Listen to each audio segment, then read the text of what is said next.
నానబెట్టిన పప్పులండి, కాబూలి శనగలు, బఠానీ, కొద్దిగా కందిపప్పు. ముందుగా కందిపప్పుని ఇవన్నీ కడిగి కుక్కర్లో వేసుకోవాలండి. నైటే నానబెట్టాను, ఇవి నైటే నానబెట్టుకోవాలి. కావాల్సిన పదార్థాలండి: బీరకాయ ముక్కలు,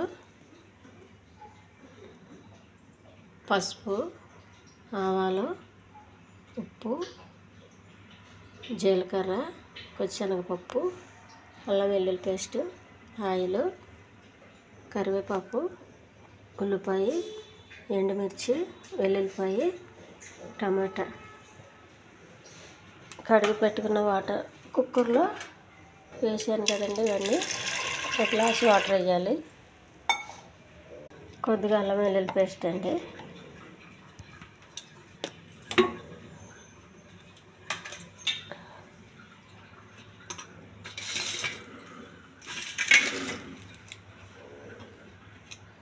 కొద్దిగా కారం,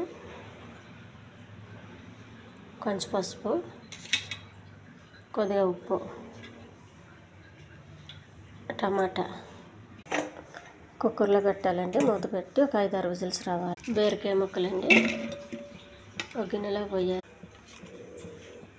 కొద్దిగా ఉప్పు, చిటికెడు కారం, కొద్దిగా పసుపు, కొంచెం వాటర్ వేసి స్టవ్ పై పెట్టి ఉడికించాలి. స్టవ్ వెలిగించానండి, పప్పు కొద్దిగా ఉడికించుకోవాలి. కొద్దిగా ఆయిల్ వేసుకోవాలండి. గిన్నె వేడయింది. కొన్ని ఆవాలు, కొద్దిగా జీలకర్ర, కొంచెం కరివేపాకు, ఎండుమిర్చి, వెల్లుల్లిపాయలు, కొద్దిగా కోసి పెట్టుకున్న ఉల్లిపాయ, కొంచెం శనగపప్పు. ఈ ఉడికిన పప్పు అండి, దీంతో మెత్తగా చేసుకోవాలి. మనకి ఎంత మెత్తగా వస్తే అంత మెత్తగా చేసుకోవాలి. పెట్టుకున్న బీరకాయ ముక్కలు వేసేయాలండి. ఇందులో పెట్టుకున్నది ఈ తాలింపులు వేసేయాలి.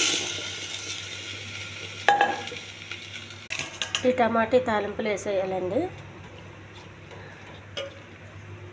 కాబూలి శనగల పప్పు, బీరకాయ రెడీ అయిందండి. ఈ ఛానల్ నచ్చితే సబ్స్క్రైబ్ చేయండి, షేర్ చేయండి, లైక్ చేయండి, కామెంట్ చేయండి ఎలా ఉంటుందో. ఈ పప్పు చాలా బాగుంటుందండి, అన్నంలో కలుపు తినడానికి చాలా టేస్ట్గా ఉంటుంది. మధ్యలో ఇది టమాటా ఉంది చూడండి, టమాటా అలా